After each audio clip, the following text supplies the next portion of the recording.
আমাদের পতনের পর থেকে আমরা ঈশ্বরের বিধান মেনে চলার সমস্ত ক্ষমতা হারিয়ে ফেলেছি, কিন্তু সব মানুষ সেই বাস্তবতা দেখছে না যতক্ষণ না তারা প্রকৃতপক্ষে অনুগ্রহের মাধ্যমে জাগ্রত হচ্ছে।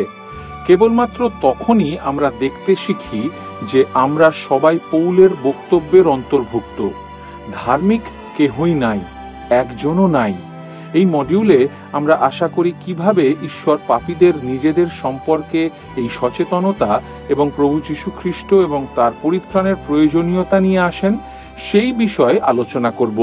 যখন আমরা এটি করে যাই, আমরা আবিষ্কার করব যে তাঁর বিধান সেই শিক্ষার যাত্রায় একটি অপরিহার্য ভূমিকা পালন করে।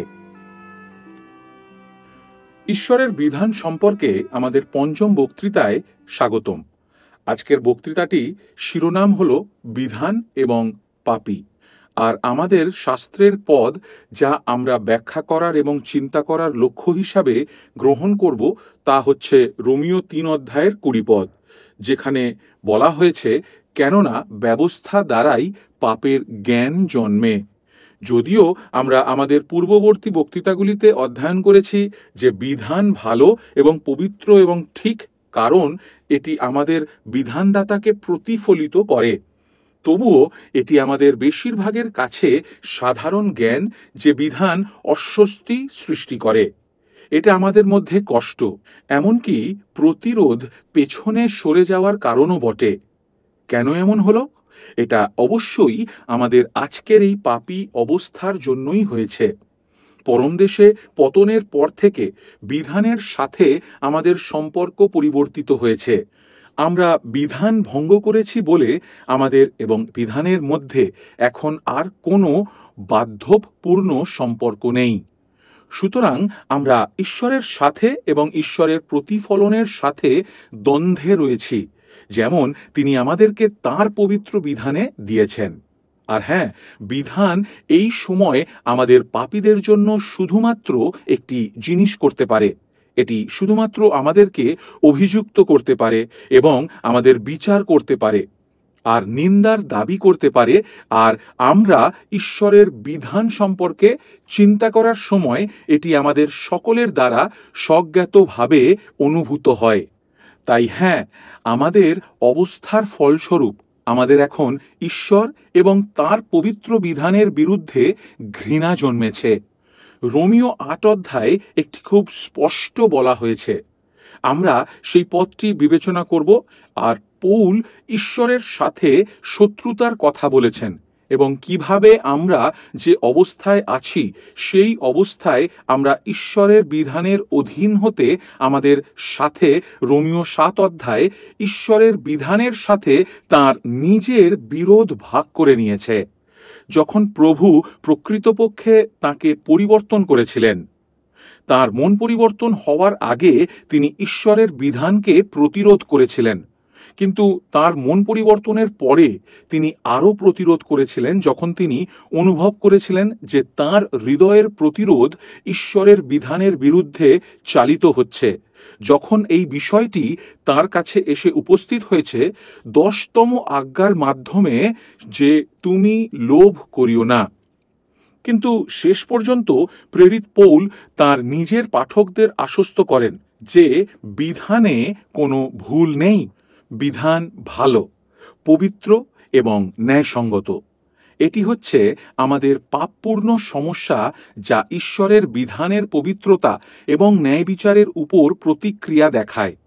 তাহলে প্রশ্ন হলো, কিভাবে এই অবস্থার পরিবর্তন হতে পারে?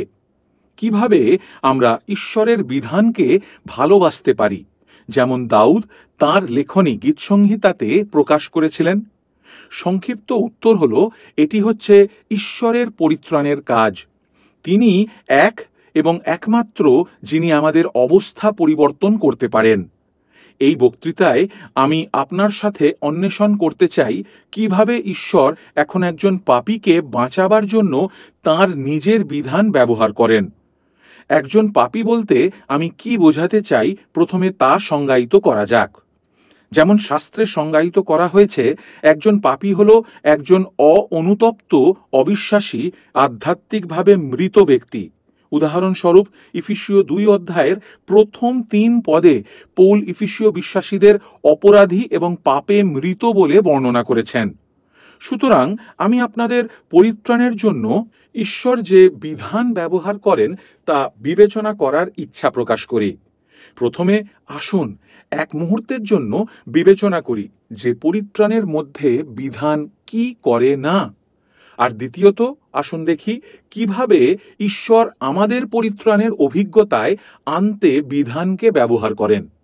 সুতরাং একজন পাপীর জীবনে বিধানের উদ্দেশ্য আমাদের পাপ এবং অপরাধ বোধ থেকে কিভাবে রক্ষা করা যায় তার নির্দেশনা দেওয়া নয়। আদম এবং হবা ঈশ্বরের সাথে তাদের চুক্তি ভঙ্গ করার পূর্বে বিধান রক্ষাকর্তা বা কাজ আনুগত্য ছিল জীবনের পথ। ঈশ্বর তাদের প্রতিশ্রুতি দিয়েছিলেন অনন্ত জীবন, জীবনের মান এবং তার সাথে সম্পর্ক গভীর করার বাধ্যতার উপর। এটিই ছিল বিধানের আদি অভিপ্রায়, জীবনের পথ। এটি করো এবং তুমি বেঁচে থাকবে। ঈশ্বরের সাথে একটি চিরগভীর সম্পর্কের মধ্যে বাস করো, যাকে নতুন নিয়মে বেশিরভাগ সময়ই অনন্ত জীবন বলা হয়। কিন্তু আমরা পরম দেশের এই আধ্যাত্মিক অবস্থায় আর নেই। আপনি দেখুন, এখানে ইহুদি ফরিসিরা ভুল করেছিল। সারমর্মে বলা যেতে পারে এখানে সমস্ত ধর্ম ভুল হয়ে যায়, যা বিশুদ্ধ খ্রিস্ট ধর্ম, খ্রিস্টীয় পথ নয়। ফরিসিরা বিধানের আনুগত্যকে জীবনের পথ হিসাবে দেখেছিল। তারা প্রকৃতপক্ষে পরম দেশের বিধান এবং সিনয় পর্বতের বিধানের প্রেক্ষাপটে কোনো পার্থক্য দেখেনি। কিন্তু প্রসঙ্গটিতে আমূল পরিবর্তন হয়েছে। যদিও বিধান একই, যদিও পরম দেশের মূল বিধান এবং সিনয় পর্বতে সেই মূল বিধানের প্রকাশ একই, ঈশ্বর যে প্রেক্ষাপটে সেই বিধানদাতা তা এক নয়। স্মরণ করুন যে পরম দেশ ছিল কাজের চুক্তির প্রসঙ্গে। বিধান এই আদি পিতামাতাদের বিধান নির্দেশ করে, গমনাগমন করো, কাজ করো এবং তুমি বাঁচবে। সিনয় পর্বতের প্রসঙ্গ কি? এটা আর কাজের চুক্তি নয়, এটি অনুগ্রহের চুক্তির প্রসঙ্গ নিয়ে বর্ণিত। আমরা বিশেষভাবে 10 আজ্ঞার দিকে নজর দেব। আপনি প্রথম উদ্বোধনী বিবৃতিটি লক্ষ্য করবেন, যা সাধারণত প্রস্তাবনা বলেও পরিচিত, যেখানে পরিত্রাণের কথা, অনুগ্রহের কথা রয়েছে। আমি তোমার ঈশ্বর সদাপ্রভু, যিনি তোমাকে মিশর থেকে, দাসত্বের দেশ থেকে তোমাকে বের করে এনেছি।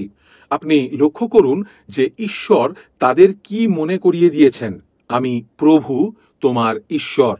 সম্পর্ক, অনুগ্রহের সম্পর্ক, এটি উপলব্ধি করা গুরুত্বপূর্ণ, কারণ এখানে ফরিসিরা এমনকি যিশুর পরিচর্যা বোঝার জন্য সংগ্রাম করেছিল। পৌলকে দুঃখের সাথে বুঝতে হয়েছিল যে তিনি কিভাবে রোমানদেরকে তার ভাই হিসাবে দেখেছিলেন। আর তিনি রোমীয় 10-এ বর্ণনা করেছেন যে মারাত্মক ভুলটি ইহুদিরা পরিত্রাণের বিষয়ে আঁকড়ে ধরে রেখেছে। তিনি রোমীয় 10 অধ্যায়ের 2-3 কি বলেছেন তা শুনুন। কেননা আমি তাহাদের পক্ষে এই সাক্ষ্য দিতেছি যে ঈশ্বরে রবিষয়ে তাহাদের উদ্যোগ আছে, কিন্তু তাহা জ্ঞান অনুযায়ী নয়।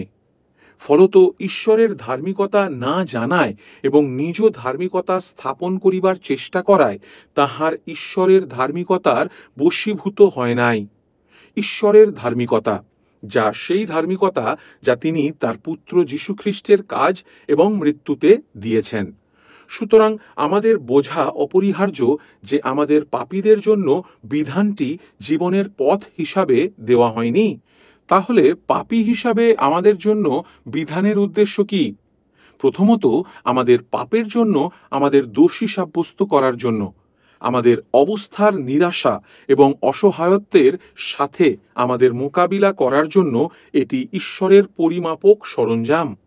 মনে রাখবেন যে রোমীয় 3 অধ্যায়ের 20-তে বলা হয়েছে, কেননা ব্যবস্থার দ্বারা পাপের জ্ঞান জন্মে। রোমীয় 7 অধ্যায়ের 7-এ প্রেরিত পৌল এটিকে আরও কিছুটা ব্যাখ্যা করেছেন, যখন তিনি বলেন, তবে কি বলিব, ব্যবস্থা কি পাপ? তাহা দূরে থাকুক। বরং পাপ কি, তাহা আমি জানিতাম না, কেবল ব্যবস্থা দ্বারা কিভাবে তিনি সেখানে ভাগ করে নেন যে তার নিজের পাপপূর্ণতার জ্ঞান সেই পরিমাপ সরঞ্জামের মাধ্যমে এসেছে যা ঈশ্বর বিধানে ব্যবহার করেছেন। ব্যবস্থা দ্বারা পাপের জ্ঞান জন্মে। এর অর্থ হল যে আমরা এখন তার পবিত্র দৃষ্টিতে যা আছি তার নির্ণয় করতে ঈশ্বর তার বিধান ব্যবহার করেন। ঈশ্বর তার বিধানকে আমাদের সামনে আয়নার মতো দাঁড় করিয়ে দিয়েছেন, যা তিনি ব্যবহার করেন এটি বোঝাবার জন্য যে আমরা কতটা তার পরিধির বাইরে বেরিয়েছি, আমরা কতটা কুৎসিত। যদিও আমরা নিজেদেরকে ধার্মিক জিনিস এবং ভালো কাজের ডুমুর পাতা দিয়ে ঢেকে রাখি, তবুও আমরা নগ্ন অবস্থায় আছি, যেমনটি তার দৃষ্টিতে ছিল, যা লজ্জাজনক পাপী। এখন বিধান আমাদের শেখানোর জন্য ব্যবহৃত হয় যে আমরা এই অবস্থা সম্বন্ধে অন্ধ। ইফিসীয় 2 এবং 3-এ আবার যেমন উল্লেখ করা হয়েছে, আমরা যে অবস্থায় আছি সে সম্পর্কে আমরা অন্ধ। আমরা পাপকে পাপ বলে মনে করি না। আমরা বুঝতে পারি না যে পাপ কতটা খারাপ, যতক্ষণ না ঈশ্বর তার বিধান নিয়ে আসেন, যাতে আমাদের অনুভব করা যায় যে পাপী হওয়াটা কি। বন্ধুরা, আমরা যতই সুসমাচার শুনি না কেন, যতক্ষণ না আমরা আঘাত অনুভব করি, যতক্ষণ না আমরা আধ্যাত্মিক ক্যান্সার অনুভব করি, যতক্ষণ না পাপের জ্ঞান না পাই, ততক্ষণ পর্যন্ত আমরা বার্তায় আগ্রহী নই। একটি উদাহরণ দিই। আমাদের শহরে একজন দুর্দান্ত সার্জন আছে, যেখানে আমি অনেক বছর ধরে বাস করি। প্রতি সপ্তাহে তিনি অনেক লোকের সম্মুখী হন। তিনি প্রতি সপ্তাহে 5 বা 6টি হাঁটু প্রতিস্থাপন করেন এবং 15 বছর ধরে এটি করছেন। আমি হয়তো তার কথা শুনেছি, কিন্তু আমি তার প্রতি কোনো মনোযোগ দিইনি। আমি তাকে নিয়ে ভাবিনি, যতক্ষণ না আমার হাঁটু এতটা খারাপভাবে ব্যথা দিতে শুরু করলো। আমি ঘুমাতে বা বসতে পারতাম না। এটি খুব বেদনাদায়ক ছিল। সেই পর্যন্ত আমার তার প্রয়োজন অনুভব হয়নি। তারপর আমি তার সঙ্গে দেখা করার সময় নিতে গেলাম। তার আগে নয়। আমার মনে আছে তার কাছে গিয়ে তাকে বলেছিলাম, আমার বড় অস্ত্রোপচারের দরকার নেই। আমি জানি আমার কি দরকার। আমার আবার একটু মেরামত দরকার। তিনি বলেছিলেন, বন্ধু, চলো একটা এক্স-রে করি, দেখা যাক কি সমস্যা। আমি সমস্যা দেখেছি, আমি সমস্যা অনুভব করেছি এবং আমি আমার নিজের শরীরে হাঁটু প্রতিস্থাপনের অস্ত্রোপচারের জন্য দরখাস্ত জমা দিলাম। এখন এই দৃষ্টান্তটি শুধুমাত্র বিধানের একটি ব্যবহার দেখানোর জন্য। এভাবেই ঈশ্বর বিধান ব্যবহার করেন। এটি আমাদের সবার ক্ষেত্রেই হয়। যতক্ষণ না আমরা পাপের যন্ত্রণা অনুভব করি, যতক্ষণ না আমরা পাপের বোঝা অনুভব করি, অথবা যদি আমরা পাপের মন্দের তিক্ততা দেখতে পাই এবং স্বাদ পাই, আর আমাদের পাপের কারণে যে নির্বাসন পেয়েছি তা উপলব্ধি করি। ঈশ্বরের কাছ থেকে যখন তিনি আমাদেরকে স্বর্গ থেকে বের করে এনেছেন, এর অর্থ হল তাঁর যোগাযোগ থেকে। যতক্ষণ না আমরা এই বিষয়গুলি অনুভব করি, ততক্ষণ পর্যন্ত আমরা যীশুখ্রিস্টের সুসমাচারের বার্তা সম্পর্কে গুরুতর হয়ে উঠব না। আর তাই আমাদের গম্ভীর হওয়ার জন্য ঈশ্বর প্রত্যয় আনতে বিধান ব্যবহার করেন, যেন আমাদের নিজেদের থেকে বড় এবং বেশি করে একজন পরিত্রাতার প্রয়োজন অনুভব করাতে পারেন। তিনি আমাদের নম্র করার জন্য, আমাদের গর্বকে চূর্ণ করার জন্য, আমাদের মধ্যে বসবাসকারী সেই প্রতিরোধের মনোভাবকে আঘাত করার জন্য একটি হাতুড়ি হিসাবে ব্যবহার করেন, যা পৌল রোমিওর সাথে বর্ণনা করেছেন। এখন আমি একমত যে এই ধরনের জাগরণ উপলব্ধি করা একটি অভদ্র বাস্তবতা। হঠাৎ যদি আমি বার্তা পাই যে আমার একটি দুরারোগ্য ক্যান্সার রয়েছে, আমার জীবন তাসের ঘরের মতো ভেঙে যাবে। ভালো, এটি আধ্যাত্মিক ক্যান্সার। আমরা যে অবস্থায় আছি সে অবস্থায় ঈশ্বর যখন তার বিধান ব্যবহার করেন, তখন হ্যাঁ, আমরা ভয় অনুভব করি। এটি আমাদের দুর্বল এবং লজ্জিত অনুভব করায়। কিন্তু প্রভুর পরিত্রাণের জন্য আমাদের হৃদয় উন্মুক্ত করার জন্য এটি কতটা প্রয়োজনীয়। এটি সাধারণত আমাদের প্রথম প্রতিক্রিয়া নয়। আমাদের প্রথম প্রতিক্রিয়া হলো, চলো বদলে যাই। আসুন উন্নতি করি, আমাকে কিছু করতে দিন। এখন এটি একটি আশাহীন কাজ। আমরা যাই করি না কেন, আমরা যা করি তা ঈশ্বরের পরিপূর্ণতার মানদণ্ডের অধীনে পড়ে। এমনকি আমাদের সেরা ও উত্তম কাজ, ভাববাদী যিশাইও 64 অধ্যায়ের 6 পদে বলেন যে তা এক ছেঁড়া এবং নোংরা ন্যাকড়ার মতো। আমাদের আধ্যাত্মিক অবস্থার আরও গভীর বিশ্লেষণ করা আমার জন্য এই বক্তৃতায় অন্তর্ভুক্ত নয়। আমি আপনাকে শাস্ত্রে বর্ণিত আপনার নিজের পরিমাপকের বিষয় অধ্যয়ন করার জন্য অনুরোধ করছি। রোমিও 3 অধ্যায়ের 10 থেকে 18 পদ নিন, বা মার্ক 7 অধ্যায়ের 20 থেকে 23 পদ দেখুন, যা শাস্ত্রে দেখায় মানুষের জন্য দেওয়া পরিমাপন। আর কেন এটি প্রয়োজনীয়? যাতে প্রতিটি মুখ ঈশ্বরের বিধানকে অজুহাত দেওয়া থেকে, ক্ষীণ করা থেকে, অস্বীকার করা থেকে, আপত্তি করা বন্ধ করে, যাতে আমরা সবাই ঈশ্বরের সামনে অপরাধী হতে পারি। এভাবেই পৌল এটিকে রোমিও 3 অধ্যায়ে রেখেছেন। এটি আমাদেরকে সুসমাচারের বার্তা শোনার জন্য ইচ্ছুক করে তোলে, এবং এটি দ্বিতীয় বৃহৎ ব্যবহার যেভাবে ঈশ্বর বিধান ব্যবহার করেন। তিনি আমাদের পাপীদের যীশুখ্রিস্টের দিকে পরিচালিত করার জন্য আইন ব্যবহার করেন। আসুন গালাতীয় 3 অধ্যায়ের 24-এ যাই, যেখানে পৌল এই শব্দগুলিতে বিধানের এই ব্যবহার উল্লেখ করেছেন।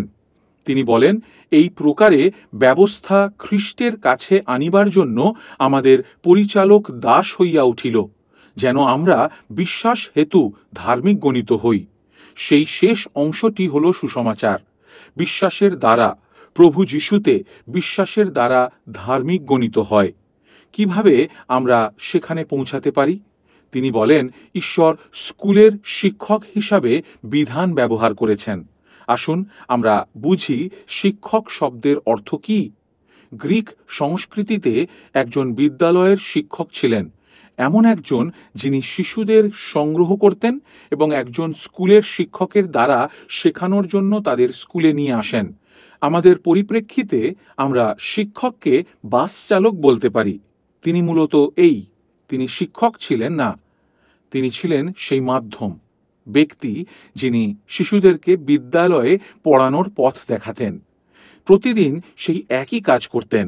প্রতিদিন তিনি ঘুরে বেড়াতেন এবং শিশুদের বিদ্যালয়ে নিয়ে আসার জন্য জড়ো করতেন।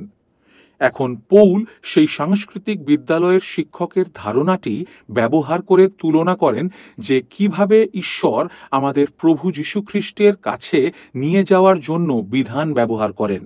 বিধান আমাদের রক্ষা করে না, আমাদের বাঁচানোর ক্ষমতা বিধানের নেই। এটি শুধুমাত্র পাপীকে অভিযুক্ত করতে পারে, কিন্তু ঈশ্বর আমাদের পরিত্রাতার কাছে নিয়ে আসার জন্য তার আত্মার পরিচর্যায় ব্যবহার করেন। তাই এই বিধান এবং সুসমাচারের মধ্যে সম্পর্কটি আমাদের জন্য অত্যন্ত গুরুত্বপূর্ণ, যাতে আমরা ভালোভাবে উপলব্ধি করি আর কখনোই সেগুলিকে মিশ্রিত না করি বা তাদের যে কোনো একটিকে নির্মূল না করি। এক মুহূর্তের জন্য এটিকে আমায় একসঙ্গে সঙ্গবদ্ধ করতে দিন। কিভাবে বিধান এবং সুসমাচার ঈশ্বরের রক্ষার পরিচর্যায় একসাথে কাজ করে। আমাদের অনুগ্রহের সিংহাসনে নিয়ে আসার জন্য বিধানকে ঈশ্বরের আদালতের দাস হিসাবে ভাবুন। সেখানেই তিনি ইচ্ছা করেন যেন আমরা যেতে পারি। এই কারণেই তিনি বিধানকে দোষী সাব্যস্তকারী আদালতের দাস হিসাবে পাঠিয়েছেন, আমাদের গ্রেপ্তার করেছেন, খ্রিস্টের কাছে নিয়ে যাওয়ার জন্য আমাদের সতর্ক করেছেন। বিধান বলে পালন করো, এবং তারপরে আমরা বুঝতে শুরু করি যে আমরা তা করতে পারি না এবং আমরা ভুল কাজগুলি করেছি এবং দোষী হয়ে দাঁড়িয়েছি। আর ঈশ্বর এই চাহিদাটি ব্যবহার করেন যা আমরা পূর্ণ করতে পারি না, এবং আমাদেরকে যীশুখ্রিস্টের সুসমাচারের কাছে নিয়ে আসেন। সেই সুসমাচার বলে কাজ সমাপ্ত হয়েছে। সুতরাং তিনি আমাদেরকে খ্রিস্টের সম্পন্ন কাজের কাছে আনার জন্য কাজ করো শব্দটির ব্যবহার করে। অথবা অন্য উদাহরণ যদি দেখি, ঈশ্বর বিধানকে ডাক্তারের হাতে ব্যবহৃত সূঁচ হিসাবে ব্যবহার করেন। তার কাছে এই সূঁচ এবং ওষুধের সাথে এই ইনজেকশন রয়েছে এবং তিনি আমাদের ত্বকের নিচে এই ওষুধটি দিতে চান। তিনি কি করেন? তিনি সেই সূঁচটি চামড়ায় ফুটিয়ে দেন। এটি ব্যথা দেয়, এটি নিরাময় করে না। না, বিধান নিরাময় করে না। বিধান সূঁচ ফুটিয়ে দেওয়ার মতো কাজ করে, কিন্তু সেই সূঁচের জন্য সেই ত্বকে প্রবেশ করার উপায় তার শরীরে ওষুধ দেওয়া, ঠিক সেইভাবে ঈশ্বর আমাদের সুসমাচারে আনতে তার পরিচর্যায় আবার বিধান ব্যবহার করেন। সুতরাং আমরা আগে শিখেছি যে বিদ্যালয়ের শিক্ষক প্রতিদিন তার কাজ করেন, একবার নয় কিন্তু প্রতিদিন। এটাও আধ্যাত্মিক জীবনের সত্য। যেমন বিধান প্রাথমিকভাবে আমাদেরকে প্রভু যীশুখ্রিস্টের সন্ধান করার জন্য সতর্ক করে, তাই বিধানটি প্রত্যয়ের উৎস হয়ে থাকে। এমনকি ঈশ্বরের সন্তদের জীবনেও এটি বিশেষ করে সত্য, এবং তা ততই প্রকাশ পাই যত বেশি আমরা যীশুখ্রিস্টের ব্যক্তিত্ব, যেমন আমরা আমাদের পূর্ববর্তী বক্তৃতায় দেখেছি, এবং তার মধ্যে বিধানের পরিপূর্ণতা দেখেছি। যেভাবে তিনি জীবনযাপন করেছিলেন, তিনি যেভাবে কাজ করেছিলেন, যেভাবে তিনি পৌঁছেছিলেন, যেভাবে তিনি নিজেকে অস্বীকার করেছিলেন, তার প্রেমে তিনি পিতা এবং অন্যদের ভালোবাসতেন, এগুলিকে বিবেচনা করি। বন্ধুরা, আমরা যত বেশি বিধানের সেই চিত্রটি দেখব, অনুগ্রহের জীবনেও তত বেশি প্রত্যয় অনুভব করা যাবে এবং খ্রিস্টের জন্য আরও বেশি প্রয়োজন অনুভব করা যাবে। সুতরাং ঈশ্বরের সন্তরা যদিও বিশ্বাসের দ্বারা সম্পূর্ণরূপে ধার্মিক, তবে তারা মহিমান্বিত না হওয়া পর্যন্ত সম্পূর্ণরূপে পবিত্র হয় না। প্রেরিত পৌল রোমীয় 7 অধ্যায়ের 14তে এটি স্বীকার করেছেন। তিনি একটি চমকপ্রদ বিবৃতি দেন, আমি মাংসমত পাপের অধীনে বিকৃত। নতুন জন্ম পাওয়ার পরও তিনি বলেছেন, অতএব আমি এই ব্যবস্থা দেখিতে পাইতেছি যে সৎকার্য করিতে ইচ্ছা করিলেও মন্দ আমার কাছে উপস্থিত হয়। বস্তুত আন্তরিক মানুষের ভাব অনুসারে আমি ঈশ্বরের ব্যবস্থায় আমোদ করি, কিন্তু আমার অঙ্গপ্রত্যঙ্গে অন্য প্রকার এক ব্যবস্থা দেখিতে পাইতেছি, তাহা আমার মনের ব্যবস্থার বিরুদ্ধে যুদ্ধ করে, এবং পাপের যে ব্যবস্থা আমার অঙ্গপ্রত্যঙ্গে আছে আমাকে তাহার বন্দী দাস করে। রোমীয় 7 অধ্যায়ের 21 থেকে 23 পদ। কেন এমন হলো? রোমীয় 8 অধ্যায়ের 7 পদে পৌল এটি লিখেছেন। তিনি বলেছেন, কেননা মাংসের ভাব ঈশ্বরের প্রতি শত্রুতা, কারণ তাহা ঈশ্বরের ব্যবস্থার বশীভূত হয় না, বাস্তবিক হইতে পারেও না।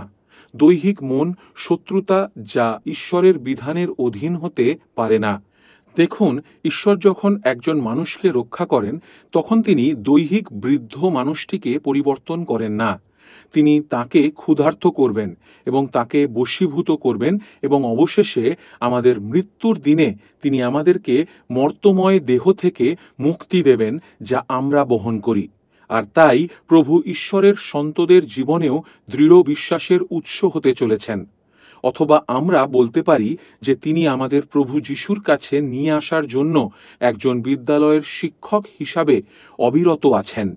তাই যখন আমরা এখন একসাথে শেষ করব, আমি আপনাকে আপনার আধ্যাত্মিক যাত্রা এবং একজন পাপী হিসাবে ঈশ্বরের বিধানের সাথে আপনার সম্পর্কে কিছু ব্যক্তিগত প্রতিফলন পেতে উৎসাহিত করছি। কারণ যিশুর দিনের ফরিসিরা আমাদের দিনে বিলুপ্ত হয়নি। আমাদের পক্ষে তাদের ত্রুটিতে ফিরে আসা সহজ, যাকে আনুষ্ঠানিকভাবে আইনবাদ বা কাজ ভিত্তিক পরিত্রাণ বলা হয়। নিজের মধ্যে পরীক্ষা করে দেখুন, আমাদের পক্ষে সেভাবে চিন্তা করা কতটা সহজ। এই চিন্তা আমাদের পরিচিত। আসুন সৎ হই। আমরা আমাদের দৈনন্দিন স্বাভাবিক জীবনে প্রতিদিন সেই স্তরে কাজ করি।